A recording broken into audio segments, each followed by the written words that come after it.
C'est pas que Dieu te parle, mais tu vois des choses que le commun des mortels ne voit pas. Et l'antithèse de ça, c'est la déprime. La déprime, c'est que tu n'as plus envie de rien. Attends, dans la musique, il faut savoir que la musique, ça réveille les parties d'âme. Et beaucoup d'autres, il y a des chansons très très belles, écrites par des gens non pratiquants, ils ne font pas Shabbat.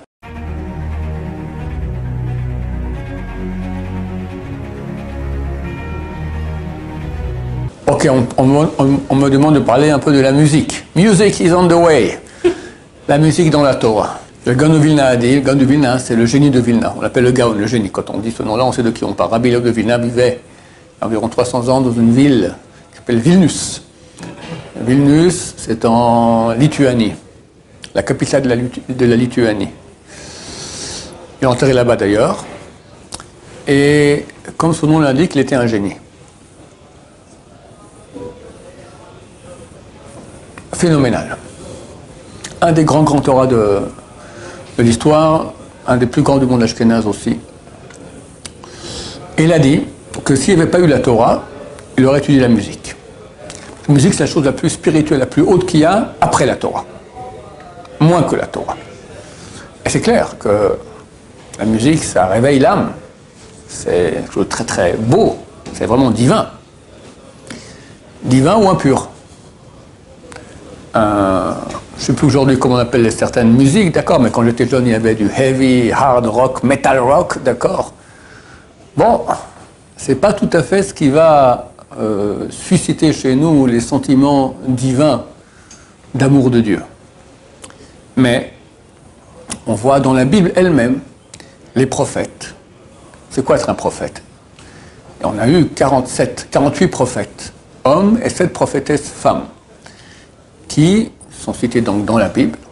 Tous ces prophètes-là, tout leur nom apparaît dans la Bible, mais on a écrit uniquement les textes de ces prophètes-là parce qu'ils parlaient, c'est des prophéties qui concernent le peuple d'Israël dans le futur. Mais le Talmud dans le traité Megillah dit que dans le peuple d'Israël, il y a eu 1 200 000 prophètes. La prophétie, c'est une spécialité juive. C'est quoi la prophétie? C'est pas forcément annoncer des choses futures. C'est t'entends Dieu. Dieu te parle. Et tu lui réponds. Et il te répond. D'accord? Alors, si aujourd'hui quelqu'un il a ça, tu l'envoies immédiatement à l'hôpital psychiatrique.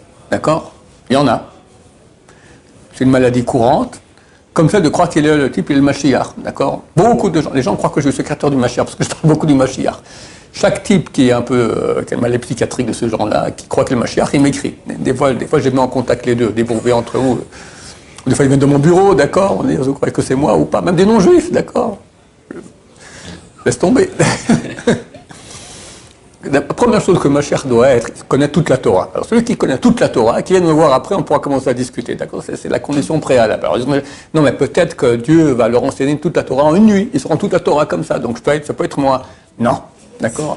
Il peut être Mashiach s'il a fait, il est saint. Pour être saint, il faut avoir investi des efforts incommensurables dans l'étude de Torah, qui te rendront saint au point où tu peux devenir Mashiach, d'accord? Mais croire que Dieu va te faire un tour de baguette magique, tu seras la Torah comme ça sans rien, ça n'a aucune valeur. Donc, la prophétie a pris fin, grosso modo, début de construction du deuxième temple, 400 ans avant l'ère chrétienne. Les 3 derniers prophètes qu'il y avait, c'était Haggai, Malachi et Zacharie. Le dernier des derniers, c'est Malachi. Avec lui, la prophétie s'arrête. Terminé. Quand Mashiach viendra très prochainement, la prophétie revient. Parce qu'on n'est plus au niveau. On est parti en exil. Même, on est revenu en terre d'Israël, mais c'est écrit que le deuxième temple, il n'y avait pas la présence divine comme il y avait dans le premier temple. Donc on est parti en exil. On a eu une baisse de niveau spirituel tellement grand que c'est fini. Tu comprends que prophétie, c'est pas Ruach HaKodesh. Il y a eu, après que la prophétie s'est arrêtée, il y a une chose qui s'appelait Ruach HaKodesh. C'est quoi Ruach HaKodesh? L'Esprit Saint. C'est pas que Dieu te parle, mais tu vois des choses que le commun des mortels ne voit pas. Et aujourd'hui, jusqu'à encore, il y a des gens qui ont Ruach HaKodesh, c'est clair. Par exemple, quoi? Il te dit des choses. Hein? Tu vois quoi? Bah, c'est pas, moi, je ne sais pas comment on fait pour voir, parce que j'essaie, mais j'arrive pas, d'accord? Mais ceux qui l'ont, d'accord, ils voient, je ne sais pas comment ils voient, mais ils voient. Alors, il y en a qui voient peu, il y en a qui voient tout. j'ai un monsieur que je connais, d'accord, c'est un Baal Tchouva, un type qui était non religieux. Il a fait Tchouva. C'est un avraire pauvre. Il prenait le taxi toujours, une fortune, pour ne pas prendre le bus, pour ne pas avoir amené à voir des femmes pas bien habillées. Il a tellement investi là-dedans qu'un jour, il a ouvert une mezouza. Et dans le mezouza, il voit toute l'histoire. Il voit la famille, il voit ce qui se passe là-bas. Il a reçu le Roi HaKodesh. Alors, il n'a pas un grand Roi HaKodesh. Il m'a dit, moi, par rapport à Rabbi David Abou Hassera actuellement, je suis rien, je suis un nul, on n'est pas dans la même cour. D'accord. Un de ceux qui est connu aujourd'hui, c'est Rabbi David Abou Hassera. Le Roi HaKodesh, comme son père l'avait, comme son grand-père l'avait, comme toute la famille l'avait, d'accord, jusqu'à Bir Yaakov. C'était la famille Abou Hassera qui sont des très très grands saints. Ils ont le Roi HaKodesh, c'est clair. Alors, mais néanmoins, ce monsieur que je connais, d'accord, et beaucoup de gens m'écrivent parce que j'ai dit ça sur Internet, quand on a perdu quelque chose, on la perd. Il me dit où se trouve la chose. Fantastique, d'accord, c'est très très pratique. Ça se trouve, c'est là-bas, va chercher là-bas et tu trouves, d'accord. Donc il voit les choses à distance parce qu'il s'est sanctifié. Attends, t'as un roi HaKodesh qui est beaucoup plus grand. T'as Rabbi David aujourd'hui, mais avant lui, il y avait le Rabbi Samba Shaoul, il y avait un roi HaKodesh phénoménal, il voyait tout. Le père de Rabbi David, c'est Baba Meir, d'accord, qui était très proche du Rabbi Samba Shaoul. Il devait être Mashiach, mais c'est les gens, ils voient absolument tout, d'accord. Tu vois ce qu'il y aura durant la journée, le futur, tu vois énormément de choses. Mais ça, c'est pas la prophétie. La prophétie, c'est Dieu te parle dans la voix de Dieu. Les prophètes, ils étaient choisis, il y avait un critère pour être choisi. Ouais, pour être prophète, il faut être un grand sadique, d'une humilité totale, jamais céder à son Sahara, jamais, et ne pas avoir de défaut physique. Voilà. Connaître la Torah, être un grand Tamil Chacham, et au bout d'un moment, ça vient. J'ai demandé au Rabbi Samba Shaoul comment il a fait pour avoir Roi HaKodesh. D'abord, beaucoup de gens ne disent pas. Je lui ai dit, vous l'avez? Il m'a dit oui. Il a pas, c'était pourri, d'accord. Pourri, on peut poser des questions plus impolies, on peut dire. Alors comment vous avez fait? Il dit, je sais pas, j'ai enseigné les élèves et c'est venu. Bon, tu parles. Il y a beaucoup de gens qui enseignent les élèves, dont moi, et ça vient pas. Donc il était très saint, très saint. Son fils m'a dit un jour, mon père m'a dit que 38 ans, il n'a pas sorti un mensonge de sa bouche. Ah, tu comprends qu'est-ce que c'est comme sainteté? La famille Baba Saleh, ils sont très forts, c'est énorme, ils ont un cadeau, c'est clair. Mais ça vient de leur arrière-grand-père, Rabbi Yaakov Abou Hassera, qui a un parchemin écrit de sa main, qui garantit à sa descendance, tout celui qui fera attention de ne jamais voir une femme. C'est-à-dire, voir tu peux, mais pas regarder. Nuance. Nuance très fine. Voir, c'est comme si tu me parles à moi. Je ne regarde pas si j'ai une belle joue, d'accord, ou une belle cuisse. Tu ne me regardes pas. Mais quand tu regardes une femme en tant qu'homme, c'est très dur, surtout si elle est belle, de ne pas déraper dans la jouissance de sa féminité et la voir comme un hérisson, d'accord. Et dans la famille Abou Hassera, celui qui fait attention à cela, ils font attention à leurs yeux de façon totale, extrême, d'accord, qui n'est pas obligatoire pour le reste des Juifs. C'est eux qui prennent sur eux une mesure de piété très grande. Alors, ils reçoivent des grands cadeaux, qui sont Roi HaKodesh.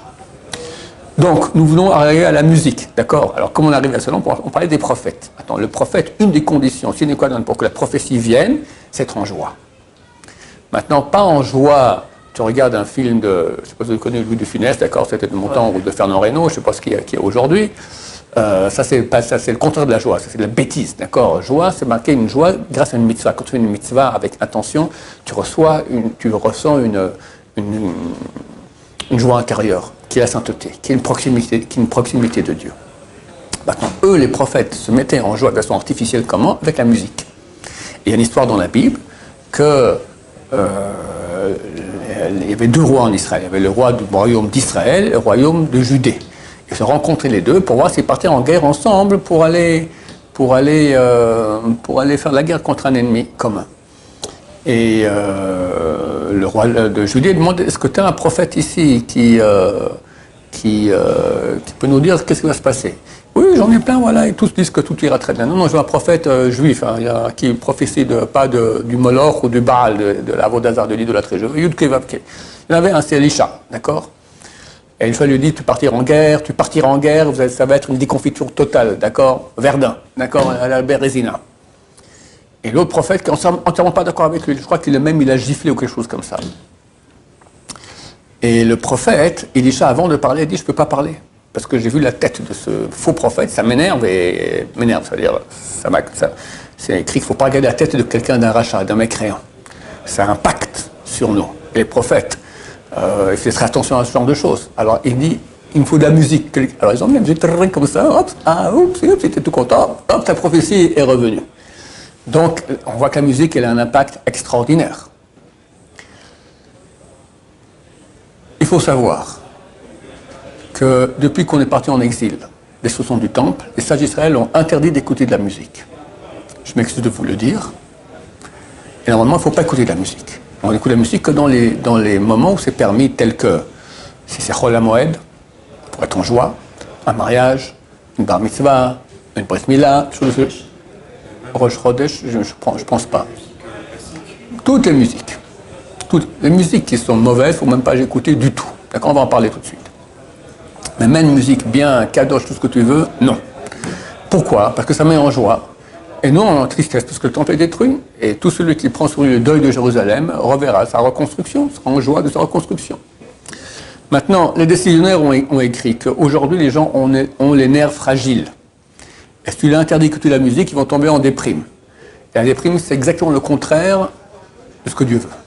D'accord? J'ai expliqué maintenant que par la joie, on se met en contact avec Dieu. Et c'est le mitzvah d'être en joie. D'accord? Alors, Rabbi Nabachor le disait, il y a des gens qui servent Dieu par l'étude de Torah, il y en a qui le servent par la prière, il y en a qui le servent par la joie. Le plus dur des trois, c'est par la joie. C'est une vraie avodat Hashem, c'est un vrai service de Dieu. Parce que la vie n'est pas facile. Et avoir une émouna et un pitachon, une foi en Dieu, une confiance en Dieu, que même quand ça ne va pas, tu es en joie parce que tu es proche de Dieu, tu sais que tu es aimé de Dieu, et vraiment on est aimé de Dieu, à chaque moment, énormément. C'est un travail extraordinaire. Et l'antithèse de ça, c'est la déprime. La déprime, c'est que tu n'as plus envie de rien. Surtout pas de servir Dieu. D'accord? Même si tu fais, c'est sans cœur, c'est rien. C'est l'antithèse du bien. Alors, vu que les gens sans musique risquent de tomber en déprime, donc les décideurs ont dit, ceux qui sont ceux-là qui ont les nerfs fragiles peuvent écouter la musique. Donc moi, je me moque des gens qui écoutent la musique, je leur dis, bon, t'as les nerfs fragiles, je vois. D'accord? Mais aujourd'hui, c'est fini, c'est 1 sur 10 000 qui n'écoute pas de la musique. Voilà, ça existe presque pas. Mais savoir quand même que ça existe. Celui qui peut, c'est certainement bien. Maintenant, dans la musique, il faut savoir que la musique, ça réveille les parties d'âme. Mais on a différentes parties d'âme. On a une âme animale, on a une âme divine. Alors c'est clair que tu vas mettre une musique qui est mauvaise, ça va réveiller les parties d'âme négatives qu'il y a chez toi. D'accord? J'ai jamais été en boîte de ma vie, Baruch Hashem, mais je pense qu'en boîte, on n'écoute pas des musiques positives. Les paroles, d'habitude c'est des paroles. De quoi parlent les goïms dans leur musique? Je t'ai vu, tu m'as vu, on s'est vu, et la suite. D'accord? Ici en Israël, Baruch Hashem, les plus grands chanteurs israéliens, même non religieux, chantent Dieu. C'est unique au monde. Tu as un francophone, il s'appelle Shai Rebo, il a reçu le prix du chanteur le plus écouté en Israël, il parle que de Dieu. Et tu as les piercings, les crânes rasés, les tatouages, tous ils chantent les chansons avec Dieu. C'est extraordinaire, extraordinaire. Une journaliste lui a dit, mais pourquoi vous parlez toujours de Dieu? Il dit, Dieu m'a donné un don, celui que je sais bien chanter, je vais le remercier. D'accord? C'est beau, c'est extraordinaire. Et beaucoup d'autres, il y a des chansons très très belles, écrites par des gens non pratiquants, ils ne font pas Shabbat. Mais il y a des chansons extrêmement belles. D'accord? Donc, mais c'est des gens non religieux, mais des paroles extraordinaires. Donc ça, hein, c'est certain que c'est kadosh. Mais les musiques à paroles de débauche, et même sans parole de débauche, mais avec une rythmique très rythmée, très dure, d'accord? Ça réveille quoi? Tu prends un enfant, tu mets ce genre de musique, tu vois qu'il va commencer à bouger les fesses. D'accord? Alors, remarquez que nous, quand on prie, on bouge quoi? On bouge la tête, en avant, en arrière. D'accord? Quelqu'un m'a écrit, pourquoi dans vos cours, on vous balancez sans cesse, ça fait mal à la tête, on a le mal de mer. C'est ça, quand on est dans la sainteté, Marc Zohar, il dit que la partie qui bouge chez nous, c'est la partie qui est excitée. Donc on est excité par la tête, et l'excité maintenant, c'est par Dieu, c'est les choses de tête. Quand c'est les fesses qui bougent, c'est autre chose qui est excitée, d'accord? Une musique maintenant, rythmée, tu vois, tu prends un enfant, tu le mets devant ça, il se met à danser des fesses, d'accord? Ça réveille des parties animales. Ça, non, on est contre. Mais les parties qui sont saintes, c'est fantastique. Fantastique, c'est très très beau. Donc c'est quelque chose qui est extrêmement sain. Et quand très très bientôt Machar viendra, il y aura une nouvelle musique qui va apparaître. Qu'est-ce que c'est, j'ignore? Parce qu'on a les gammes, d'accord? C'est dur de mettre une nouvelle note, ça correspond à une réalité, d'accord? Tu sens quand tu as une gamme, tu as donc un Do, tu as un Do de nouveau, c'est le même ton, d'accord? On se reconnaîtra un Do, on se reconnaîtra un La. On va inventer une nouvelle note, c'est impossible. Mais quand Machar viendra, c'est marqué qu'il y aura une nouvelle musique, Bezrat Hashem. Divine, extraordinaire. Voilà, Bezrat Hashem. Que dire encore sur la musique? Est-ce que la musique la plus proche de Dieu aujourd'hui, c'est la musique classique? J'ignore quelle est la musique qui est la plus proche de Dieu. En tout cas, la musique classique, elle est meilleure que la musique, tous les Strands et rock, et heavy metal et tout ça. Voilà. Et si on n'aime pas la musique? Eh bien, on n'a pas la musique, il n'y a pas de problème. On n'a pas de scout particulier de fait de ne pas écouter la musique? Non, non. C'est pas un problème de ne pas aimer la musique. Quand Machar viendra avec les nouvelles musiques, on aimera tous la musique. Les Lévi'im, au temple, qu'est-ce qu'ils faisaient? Ils chantaient, mais des chants extraordinaires. Les gens étaient soulevés, d'accord? C'était une élévation. Non. Je vous dis, ça mène à prophétie. C'était le service essentiel des Lévi'im. C'était la musique au temple. Ça fait partie du service de Dieu. Un sacrifice qui est fait sans musique, il n'est pas valable. Voilà. D'autres questions? Est-ce que ça fait partie d'une genre dans la Kabbalah, quelque chose de spécial avec la musique? Est-ce que ça fait partie Sûrement. quelque chose comme ça? Sûrement, ça correspond à des choses dans la Kabbalah, c'est certain. Mais je ne m'y connais pas et je pense que personne ne s'y connaît. Le Godovina qui a dit ça, lui devait s'y connaître. Oui.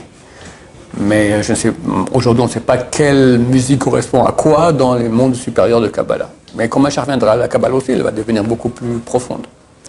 Baruch Adonai, l'olam, amen, amen.